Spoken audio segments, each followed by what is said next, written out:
lebih luas untuk bereksplorasi ketika dia melakukan pembelajaran proyek. Kemudian mengenal lebih banyak tentang mungkin budaya-budaya Indonesia melalui pembelajaran proyek. Sekarang dari aspek gurunya, dari ibunya, kira-kira model pembelajaran seperti apa sehingga siswa tadi merasa aku lebih kaya, aku lebih punya waktu banyak untuk belajar. Ya, baik, terima kasih Bu Yus. Mungkin karena dalam pengimplementasian kurikulum Merdeka itu kan adalah kurikulum yang memang menyenangkan. Di desain sedemikian rupa bahwa kurikulum ini harus merdeka, harus menyenangkan, dan harus sesuai dengan apa yang dimiliki sama sekolah. Sehingga satu sekolah dan sekolah lain itu pasti akan ada ciri khas tertentu gitu ya, ciri khas tertentu yang menyenangkan.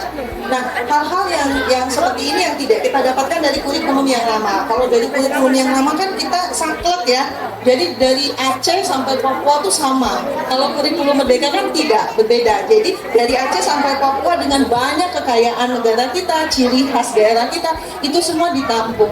Yang memang menjadikan perbedaan adalah di kurikulum Merdeka ada P5 tadi. Nah, P5 ini mungkin hal yang baru ya bagi orang tua dan juga bagi siswa bahwa pembelajaran ini lebih menyenangkan. Kemudian poin yang paling penting menurut saya dari kurikulum Merdeka itu pembelajarannya itu disesuaikan dengan kemampuan peserta didik. Jadi kalau anak belum mampu di fase C, kita bisa ke fase A gitu. Jadi betul-betul pembelajarannya itu straight to the point gitu, Bu Yus. Jadi betul-betul menyesuaikan dengan kemampuan guru, kebutuhan siswa, dan apa yang dimiliki sama sekolah. Mungkin itu yang menyebabkan jadi lebih menyenangkan gitu ya. Jadi lebih terlayani sesuai kebutuhan peserta didik. Betul. Terkait kebutuhan peserta didik dari Pak Supama, mungkinkah ada istilah diferensiasi seperti itu? Ya, betul ya. Terima kasih Bu dari orang tua, dari siswa, namanya lupa siapa nih? Zia. Ya. Kemudian Bu Dela ya. Jadi benar ya Bapak Ibu bahwa kurikulum Merdeka ini agak menyenangkan. Menyenangkan kenapa? Karena yang pertama lebih sederhana, tidak di standarkan rigid seperti yang dulu, tapi lebih bebas kawan-kawan guru untuk mengimplementasi berkreasi. Yang kedua, pembelajarannya juga berbeda dengan yang dulu. Kita melihat kepada visi pendidikan kita. Tadi ada 6 dimensi profil pelajar Pancasila. Itu yang kita kejar. Bagaimana membuat anak kritis, membuat anak kreatif, membuat anak gotong royong, membuat anak mandiri, membuat anak beriman, bertakwa, dan berakhlak mulia, dan berkebinekaan global. Itu yang kita kejar. Nah, itu nanti dikerjakan lewat apa? Paling nggak ada 4 kegiatan yang harus dilakukan untuk menumbuhkan 6 dimensi tadi. Yang pertama, intrakurikuler. Kita ngajar matematika harus mengembangkan gotong royong kritis kreatifnya. Ya. Yang kedua, ekstrakurikuler. Ya. Kenapa pramuka menjadi ekstrakurikuler wajib? Karena pramuka ini paling banyak bisa mengembangkan 6 dimensi profil pelajar Pancasila. Kemudian melalui budaya sekolah. Setiap sekolah mempunyai ciri khas budaya masing-masing. Itu juga harus mengembangkan 6 dimensi profil pelajar Pancasila. Dan yang keempat, melalui proyek penguatan profil pelajar Pancasila.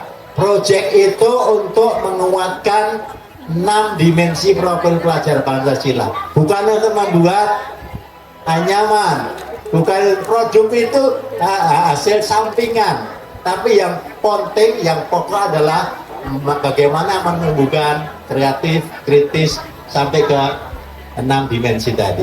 Ya, saya yakin kawan-kawan di kursi belakang banyak pengalamannya juga, Mbak Yustia. Ya, oke, ya, gitu kan.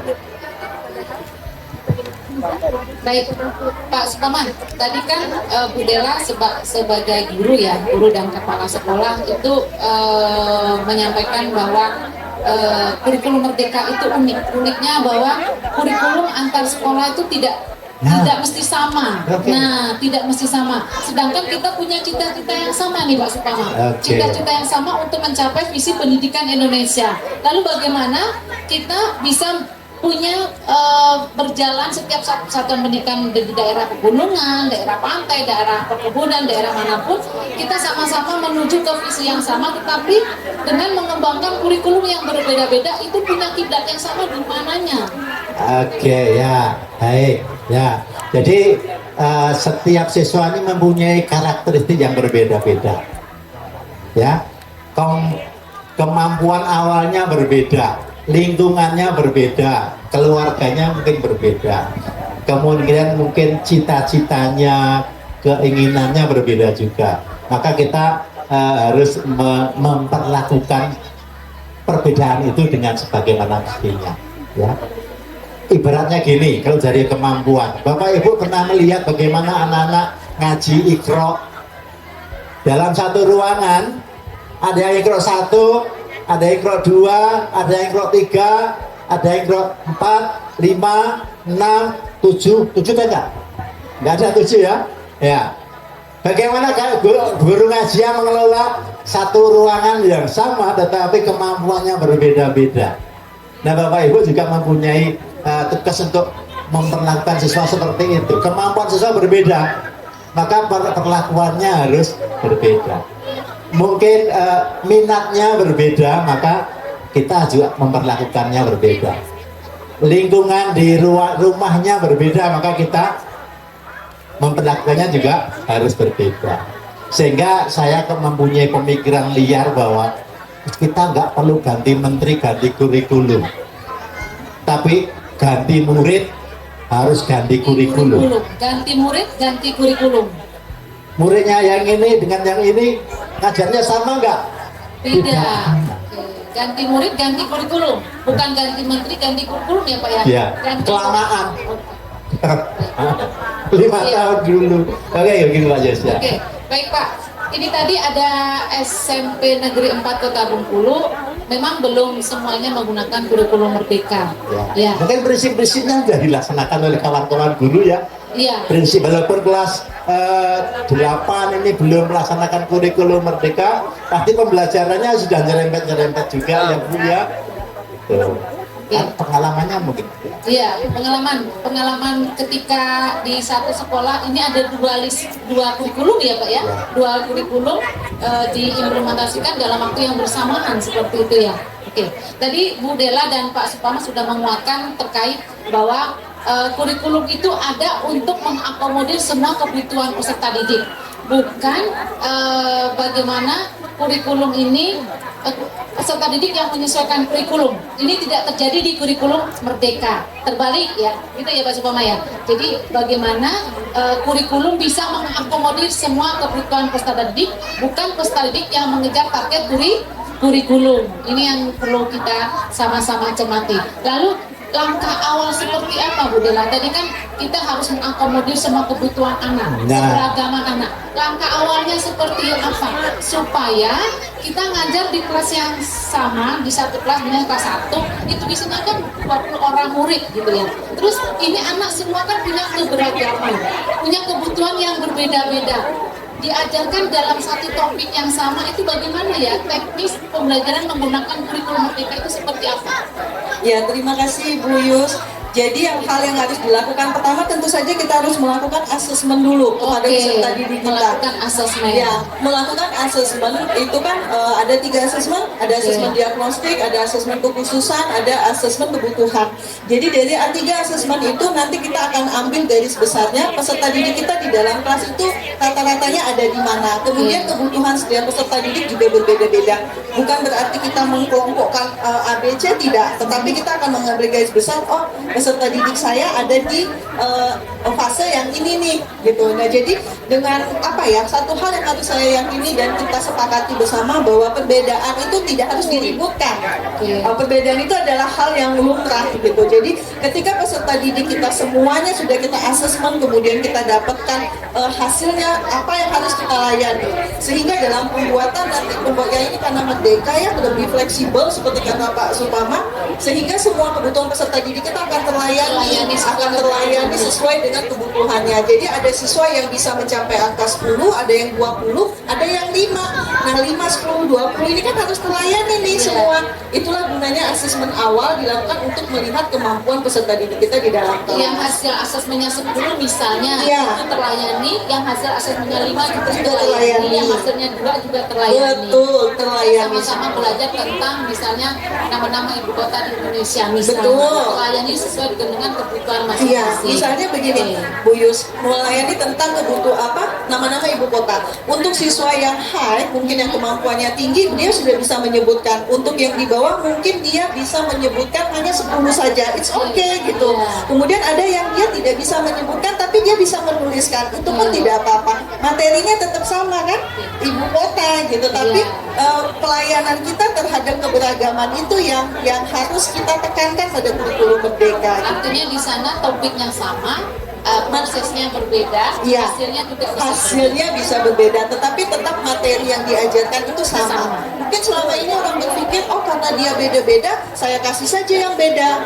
Topiknya yang beda-beda, udah diturunin aja. Bukan topiknya yang diturunkan, yang kita bedakan, tetapi bentuk materinya yang lebih disederhanakan, disesuaikan dengan kebutuhan peserta didik. Ini materinya disederhanakan sama tidak pengertiannya mencari materi yang esensial. Ya. Ya, terima kasih Bu Dela ya. Jadi memang seperti itu. Jadi langkah awal dari seorang guru adalah harus mengetahui, memahami karakteristik seluruh peserta didiknya. Ya, kompetensi guru yang tahun 2010 sudah ada itu di pedagog nomor 1, memahami karakteristik peserta didik. Dari tahun 2010 sudah ada. Iya, sebenarnya sudah ada. Jadi nggak baru-baru amat ya. Nah sekarang ini baru diarahkan lebih detail lagi melalui yang namanya asesmen awal atau asesmen formatif awal. Kita harus memahami peserta didik kita, kemampuannya seberapa masing-masing, cita-citanya seberapa, mungkin lingkungan belajarnya di rumah seperti apa, gaya belajarnya seperti apa. Seperti kata Mbak Dela bahwa kita tidak harus mengelompokkan sesuai dengan tipe-tipe anak itu, tetapi guru wajib tahu bahwa anak ini nanti kalau saya ajari misalnya perkalian akan lancar, maka butuh tantangan lebih. Tapi kalau yang ini itu mungkin butuh bantuan, maka saya kasih pendekatan yang berbeda. Jadi kita paling enggak anak yang high perlu tantangan lebih. Kalau yang bawah maka perlu bantuan lebih. Ibaratnya kalau guru olahraga ngajari lompat tinggi, ada yang awalnya bisa hanya 60 cm, tapi ada yang bisa melompat sudah 90 cm. Kan nggak mungkin dikasih tantangan yang sama ya. Yang 60 tantangannya mungkin 70, yang sudah bisa 90 dikasih 70 nggak semangat. Maka kasih yang lebih tinggi dari kompetensi sebelumnya. Saya kira seperti itu ya. Ya, oke. Kayaknya pengalaman dari audien banyak juga Mbak Yustia ya. Ini dari Kalau ada kita kasih hadiah. Iya, dari SMA Negeri 6. Iya. SMA Negeri 6 masih ada di sini. Halo, SMA Negeri 6? Ya, Oke. pengalamannya bagaimana Bu? Sini Bu. Iya, boleh maju ke depan Ibu?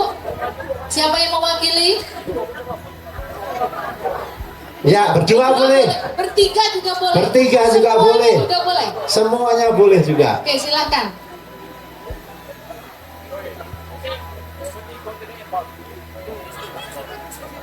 Mau mic 1 atau 2 Bu? Ibu suka mic berapa? 1 atau 2? 1 aja, 1 berdua. Oke, berarti mic saya aja.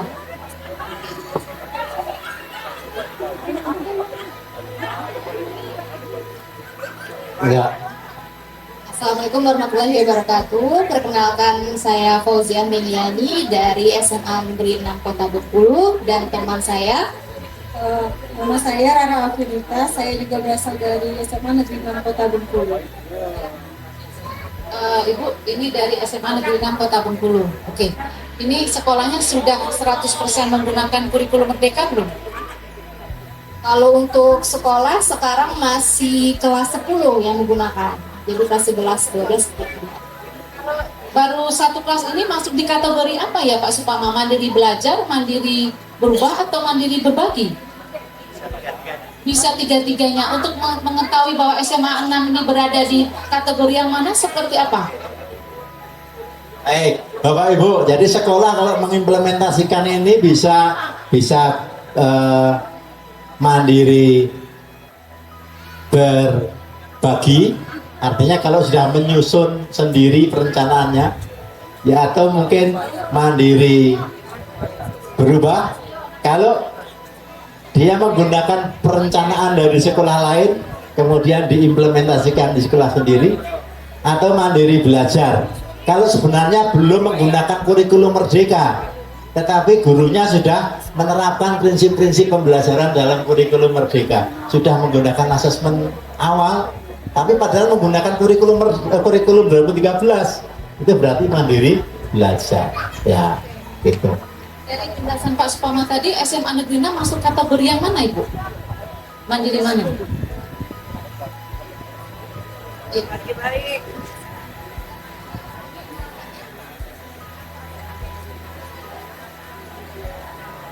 Kalau perangkatnya masih adopsi sih. Masih baru penerapannya.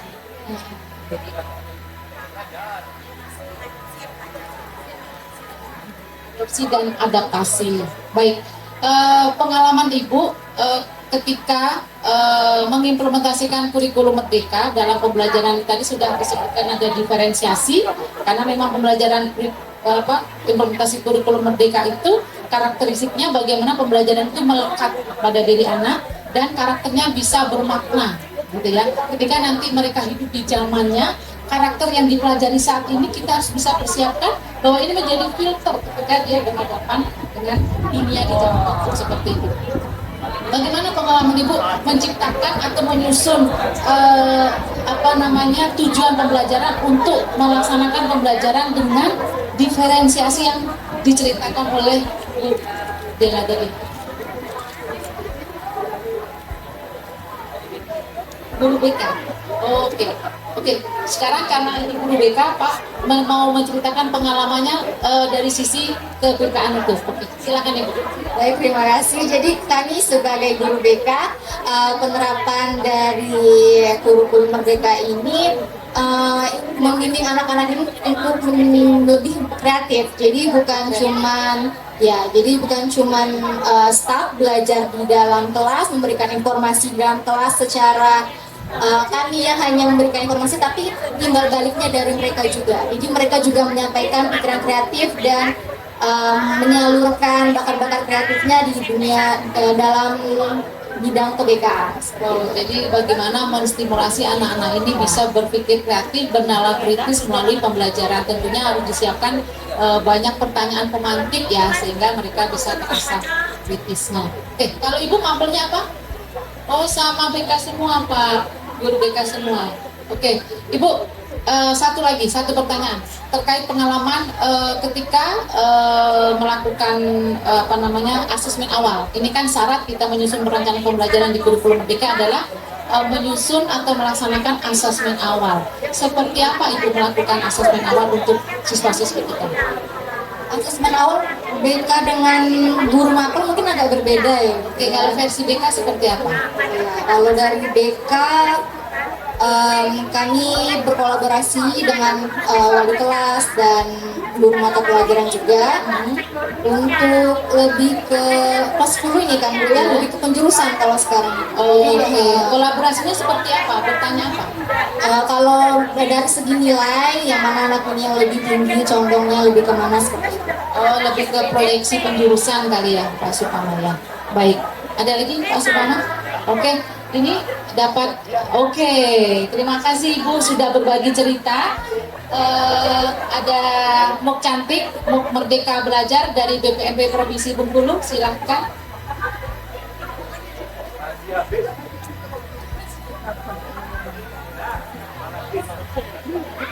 Stikernya satu-satu. Sama-sama. Baik, kita beri aplaus yang meriah untuk guru SMA Negeri 6 Kota Bengkulu. Terima kasih Ibu. Baik, Bapak Ibu, tadi pengalaman dari guru BK SMA Negeri 6 karena mereka belum sepenuhnya melaksanakan kurikulum merdeka, tetapi apapun itu ada nilai yang bisa kita ambil bahwa ketika melakukan asesmen awal, jadi nggak usah jadi ngomong dulu ya Pak, aduh gimana sih cara melaksanakan asesmen awal? Ternyata triknya adalah berkolaborasi dengan guru bidang studi. Mbak Yustia, sebenarnya saya lihat dari tahun-tahun 80-an kawan-kawan ini sudah melaksanakan asesmen awal. Oke. Bapak Ibu, kalau penerimaan siswa baru yang diberikan ke siswa baru apa yang pertama? Mengisi angket. Berapa puluh lembar Bu? Ya, mungkin 20 lembar, 30 lembar. Itu apa maksudnya? Itu asesmen awal. Bapak Ibu mau mengetahui data siswa secara sangat detail, mulai dari mungkin penghasilan orang tua, pekerjaan orang tua, jarak dari rumah, latar belakang pendidikan, apalagi cita-cita, apalagi sampai ke penyakit yang diderita, gitu ya. Kemana data itu setelah diisikan? Di tata usaha untuk apa? Itu sebenarnya modal Bapak Ibu untuk merencanakan pembelajaran. Itu asesmen awal yang tidak pernah selesai. Ya Bu, selesai kah? Oh, udah selesai. Oke, terima kasih. Jadi Bapak Ibu sudah melaksanakan asesmen awal itu. Sayang sekali datanya tidak dimanfaatkan dengan sebaik-baiknya. Oke, ya.